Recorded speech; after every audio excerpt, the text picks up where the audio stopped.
when you're working for a company, you're never going to, you're rarely going to put a chart of accounts and a vendor list together from scratch, right? You're going to come into the company, you're going to say, here's our chart of accounts, here's our vendor list, because it's been the stuff that they've been using for the last 5 years or something, and then you'll just know.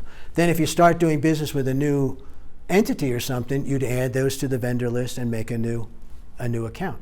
And so you may have to do something like that where you'd add an account or something. When you started working in accounts, did you start it from scratch or did you pick it up from somebody? I picked it up from somebody. So you inherited one, and there's probably some accounts in there that aren't used anymore, and you're like, what the heck is that one for, and that kind of stuff. Yeah. And you can clean some of those out sometimes. It's good to do.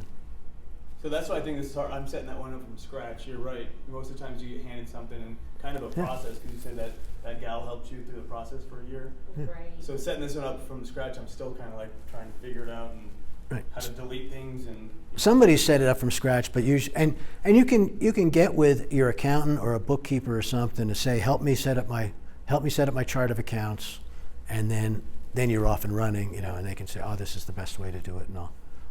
And you're an hour with your accountant might do That's that true. too. Yep.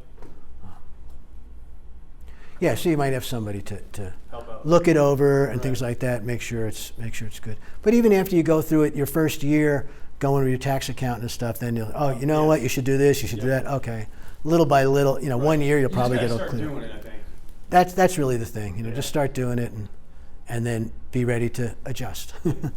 And you've been doing the properties for a long time, so you kind of know basically what comes in and what goes Right. out. It's Exactly. not.